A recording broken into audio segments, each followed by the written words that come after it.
I am sure many of you have heard the old story about the two Poles who met one another, and one Pole said to the other, "Tell me, do you know the difference between capitalism and socialism?" And the other Pole said, "No, I don't know the difference." And the first Pole said, "Well, you know, under capitalism, man exploits man." The other fellow shook his head.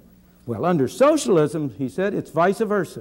Bonjour à tous, vous venez de voir un morceau de conférence donné par le célèbre économiste Milton Friedman en 1978. Cette conférence s'intitule « Est-ce que le capitalisme est humain ?» Eh bien, c'est la question à laquelle on va s'intéresser dans cette vidéo.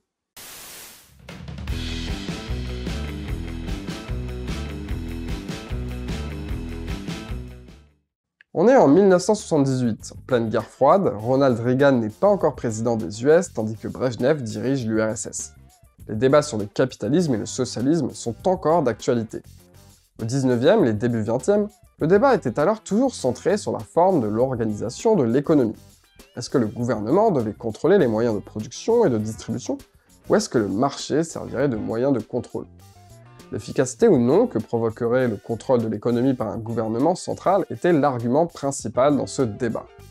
Et pourtant, en 1978, lors de cette conférence, ce n'est pas ça dont il est question, car Nobody makes that argument anymore. Le début du XXe siècle a montré clairement quel système était plus efficace. Si vous en doutez toujours, je vous enjoins à vous renseigner sur les nouvelles politiques économiques mises en place en 1921 par Lénine en URSS, pays dont on ne peut nier la volonté totale de contrôler l'économie. Évidemment, des tas d'autres exemples pourraient être cités ici, mais ce n'est pas le sujet de la vidéo. Ce qui m'intéresse, c'est que malgré les résultats visibles des deux systèmes, le sentiment anticapitaliste n'a fait que croître, et ce même dans un pays comme l'Allemagne de l'Ouest qui pourtant a connu l'horreur du collectivisme des années 30-40 et le succès de l'économie de marché d'après-guerre. A very large fraction of the intellectuals, those who write for the newspapers, those who are on television and so on, are fundamentally anti-capitalist in their mentality, and the question is why?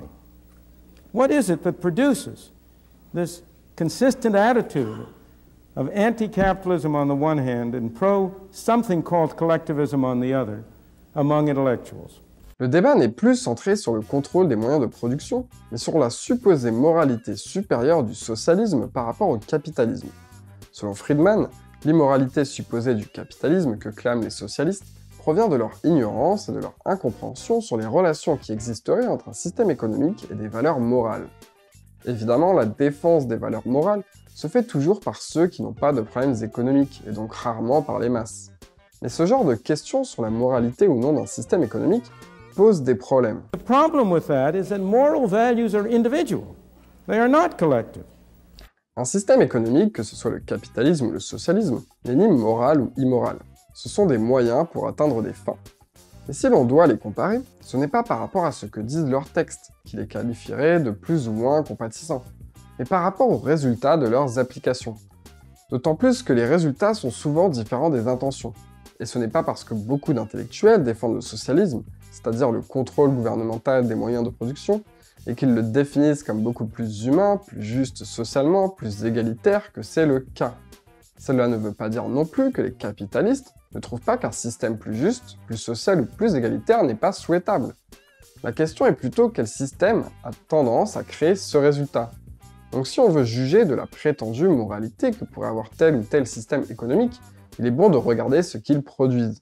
Again, you look at the question of inequality, Where do you have the greatest degree of inequality? In the socialist states of the world. I remember about 15 years ago, my wife and I were in Russia for a couple of weeks. We were in Moscow. And we were going with our tourist guide and I happened to see some of the fancy Russian limousines up there, the Zivs. They were sort of a takeoff on the 1938 American Packards. And I asked our tourist guide out of amusement, how much do those sell for? Oh, she said, those aren't for sale. Those are only for the members of the Politburo. You have in a country like Soviet Union enormous inequality in the immediate literal sense that there is a small select group that has all of the services and amenities of life and very large masses that are on a very, very low standard of living. Indeed, in a more direct way, If you take the wage rate of foremen versus the wage rate of ordinary workers in the Soviet Union, the ratio is much greater than it is in the United States. Ce n'est même pas une question d'idéologie. J'ai une autre anecdote à ce sujet qui est très parlante, sur la première visite aux États-Unis de Boris Yeltsin. En 1989, le président soviétique Boris Yeltsin fait une visite aux États-Unis. On est 10 ans après cette conférence donnée par Friedman. Après avoir visité le centre spatial Lyndon B. Johnson à Houston, qui le laissa relativement de marbre, il fut ébranlé dans sa foi dans le soviétisme et la planification lors d'une visite impromptue dans un supermarché Randall's pas loin du site. La journaliste Stéphanie Hazin, qui accompagnait le cortège, cite Yeltsin, disant alors que même le Politburo n'a pas tout ce choix de produits, même pas M. Gorbatchev. Il était tellement bouleversé par ce qu'il venait de voir, un banal supermarché d'une petite chaîne implantée seulement au Texas, qu'il pensa que c'était une mise en scène. La comparaison des résultats entre les deux systèmes économiques le marqua si profondément qu'il en parla dans son autobiographie. Il fut complètement transformé par cette visite qui modifia sa vision de la planification centrale et lui fit quitter le parti 2 années plus tard. Qu'en est-il du capitalisme? Now, capitalism, on the other hand, is a system of organization that relies on private property and voluntary exchange. It has repelled people. It's driven them away from supporting it because they have thought it emphasized self-interest in a narrow way, because they were repelled by the idea of people pursuing their own interest rather than some broader interest. Yet if you look at the results, it's clear that the results go the other way around. It's in the capitalist societies of the world, only where capitalism has prevailed over long periods have you had both freedom and prosperity. Les pays les plus prospères sont bien plus souvent les plus capitalistes. Et ce n'est pas parce qu'ils sont les plus prospères qu'ils sont aussi les plus inégalitaires. Tous les pays, dans une certaine mesure, sont inégalitaires. J'ai un petit graphe, alors ne partez pas, ça ne sera pas long. Si on regarde ce graphique, qui représente le revenu moyen par habitant par an pour chaque pays en fonction du coefficient de Gini, qui calcule les inégalités, où plus on est proche de 0, plus le pays est égalitaire, on peut voir que les revenus les plus hauts ont aussi tendance à avoir un niveau d'inégalité plus faible. Donc même si le capitalisme repose sur l'intérêt personnel, there's been more social justice and less inequality. Maintenant, la question que vous pouvez avoir ou que l'on pourrait poser à ces deux systèmes serait: est-ce que le socialisme soviétique a échoué parce que ses bonnes intentions ont été perverties par les hommes vils qui ont été en charge? Était-ce parce que Staline a pris la place de Lénine que le communisme s'est transformé de cette façon? Est-ce que, de la même manière, le capitalisme réussit bien mieux en dépit des valeurs soi-disant immorales qu'il défendrait? D'après Friedman, la réponse à toutes ces questions est non. Chaque système est fidèle aux valeurs qu'il encourage. Quand on parle de système économique et de valeurs morales, les seules qui comptent sont celles qui concernent les relations entre les gens. Vos valeurs morales personnelles qui peuvent vous animer quand vous agissez n'ont aucune importance quand on parle d'un système économique appliqué par des gouvernements. C'est les valeurs à la base des rapports entre individus et encouragées par le système économique et politique qui sont importantes. And in judging relations between people, I do not believe that the fundamental value is to do good to others, whether they want you to or not. The fundamental value is not to do good to others as you see they're good. It's not to force them to do good. As I see it, the fundamental value in relations among people is to respect the dignity and the individuality of fellow men. To treat your fellow man not as an object to be manipulated for your purpose, but to treat him as a person with his own values and his own rights, a person to be persuaded, not coerced, not forced, not bulldozed, not brainwashed. That seems to me to be a fundamental value in social relations. Ce qui est beaucoup reproché au capitalisme, c'est d'encourager l'intérêt personnel. Ce qui est admis implicitement, c'est que l'intérêt collectif, soi-disant promu par le socialisme, ne l'est pas dans le cadre du capitalisme. En fait, l'intérêt collectif n'est encouragé dans aucun des deux systèmes. C'est toujours qu'une question d'intérêt personnel. Mais celui-ci va grandement différer suivant si vous êtes dans l'un ou l'autre des deux systèmes économiques. The man in the United States who is serving as a foreman in a factory, his self-interest leads him to worry about not getting fired. The man in Russia who is acting as foreman in a factory, His self-interest leads him to worry about not being fired at. Dans les deux cas, c'est l'intérêt personnel qui domine, mais ce n'est pas une raison pour confondre intérêt personnel et égoïsme. Chercher son intérêt personnel, ce n'est pas la même chose qu'être égoïste. Quand vous donnez ou vous offrez quelque chose à quelqu'un, ce n'est pas de l'égoïsme, pourtant c'est bien dans votre intérêt personnel, celui de faire plaisir. Le plus important et le plus fondamental en matière de morale, c'est à mon sens de comprendre qu'un acte ne peut quasiment jamais être moral s'il est imposé par la force.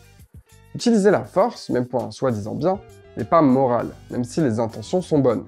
Surtout que, comme je l'ai déjà dit à plusieurs reprises dans d'autres vidéos, les intentions sont souvent décorrélées des effets. Avec ça en tête, vous comprenez que les règles, les incitations et donc ce qui est encouragé par chaque système va donner certains effets prévisibles et d'autres imprévisibles, et qu'il est plus important de regarder ce qui est réellement encouragé que les intentions.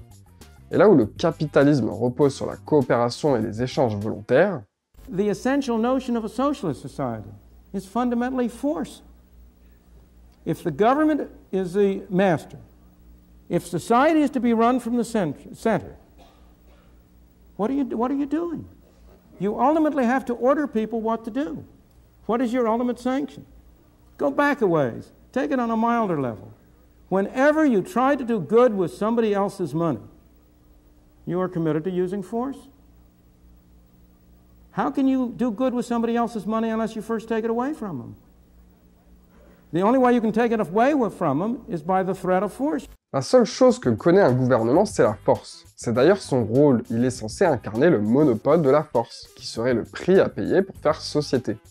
Mais en laissant toujours plus de place au gouvernement, on incite les relations entre individus à être arbitrées constamment par ce dernier.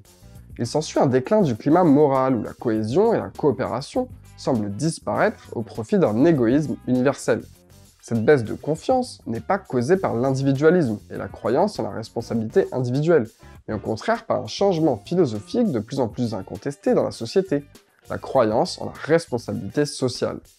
Nous ne sommes plus responsables de nos actes malveillants, ils ne sont que la conséquence de l'effet de la société sur nous. That after all, it's society that is responsible. Ce paradigme de la société responsable des maux, que l'on pourrait voir comme héritier de la pensée de Rousseau, anime les socialistes, qui ne veulent de changement qu'à l'échelle collective ou globale, et ne s'intéressent pas à l'échelle individuelle. Tout doit devenir la propriété de tous, et personne n'est alors responsable de rien. Ce que je veux dire, car je partage la vision de Friedman là-dessus, ce n'est pas que la société ne nous influence absolument pas, ou que l'environnement social n'a aucun impact sur le comportement des individus. Au contraire, ce que je dis, c'est qu'un climat social où la responsabilité individuelle est mise en avant par la société serait bien plus susceptible de donner de la coopération, de l'entraide et du respect de l'autre qu'une société qui déresponsabilise les individus au profit de la responsabilité de la société dans son ensemble. Let me note the schizophrenia in the talk about social responsibility. Il y a quelque chose de bizarre avec cette notion de responsabilité sociale ou de responsabilité de la société. Il y a toujours une tendance à excuser les laissés pour compte et délinquants qui viendraient d'un milieu difficile, quand ils font quelque chose de mauvais pour la société ou les autres. De même, quand des émeutes éclatent, ce n'est pas parce que les gens sont irresponsables ou mauvais, c'est à cause de ce que la société leur a fait. Mais si tous ces gens sont innocents parce qu'ils répondent uniquement à ce que la société leur a fait, comment peut-il y avoir en même temps des gens considérés comme oppresseurs? La société n'est-elle pas aussi responsable de leur situation? Ne doit-on pas excuser les présumés méchants exploitants? Après tout, c'est la société qui est responsable, pas eux. If you're going to use the doctrine of social responsibility, you ought to be even-handed both ways. It excuses both the victim and the person who I can't say responsible because that would be inconsistent, the person who is alleged to be responsible for the victimization. And similarly, you must be even-handed on both sides. We must, all of us, be individually responsible for what we do to our fellow men, whether that be harm or good. Au-delà de l'absence de cohérence, il y a un autre problème lié à la déresponsabilisation des individus. Prenons un exemple économique pour illustrer ce que je veux dire. L'Angleterre du XVIIIe siècle avait pour réputation d'être un pays de contrebandiers et de transgresseurs de lois. Cette réputation a complètement changé au XIXe jusqu'au début du XXe, et quelle en était la raison? Ce fut le laisser-faire, qui élimina une très grande quantité de lois à transgresser. Fini la contrebande qui n'a plus de sens, c'est simplement des marchands. Quel intérêt d'essayer de corrompre tel ou tel fonctionnaire s'il n'y a plus besoin de permis pour fabriquer ou vendre tel ou tel objet? Mais depuis, avec l'accumulation de lois, la situation se rapproche de celle du XVIIIe, avec une augmentation de la violence des gangs, des dégradations publiques, de la petite délinquance et des crimes en général. Autre exemple, si on en revient en France, où les taux d'imposition sont parmi les plus hauts d'Europe, on a toute une partie de la population qui pratique de la fraude fiscale. Elle est généralement pratiquée avec l'achat de produits pour un usage personnel, tout en prétextant un usage professionnel, ce qui permet d'éviter de payer la TVA. Mais une grande partie de ces mêmes gens trouveraient probablement immoral de voler leurs voisins ne serait-ce que de 1 euro. Pourquoi ces gens violent-ils la loi sur les fraudes, mais ne sont pas prêts à voler leurs voisins? C'est parce que d'un côté, la première loi n'a aucun contenu moral, là où la deuxième en a. Et c'est parce que la morale est individuelle, et n'est pas dans un système ou un autre. De la même manière, les excès de vitesse sont aussi fréquents car la loi qui les interdit n'a aucun fondement moral. Je vais laisser Milton Friedman conclure. The problem is that in a market society, in a society in which people are free to do their own thing, in which people make voluntary deals, it's hard to do good. You got to persuade people, and there's nothing in this world harder. But the important thing is that in that kind of society, it's also hard to do harm. It's true that if you had a concentrated power in the hands of an angel, he might be able to do a lot of good, as he viewed it. But one man's good is another man's bad. And the great virtue of a market capitalist society is that by preventing a concentration of power, it prevents people from doing the kind of harm which really concentrated power can do. So that I conclude that capitalism per se is not humane or inhumane. Socialism per se is not humane or inhumane. But capitalism tends to give free rein, much freer rein, to the more humane values of human beings. It tends to develop a climate which is more favorable to the development, on the one hand, of a higher moral atmosphere of responsibility, and on the other, to greater achievements in every realm of human understanding. Thank you. C'était PH. Merci d'avoir regardé cette vidéo jusqu'au bout. Si elle vous a plu, n'hésitez pas à la partager, à mettre un pouce, à commenter et à vous abonner. Portez-vous bien et à la prochaine pour une nouvelle vidéo. Ciao.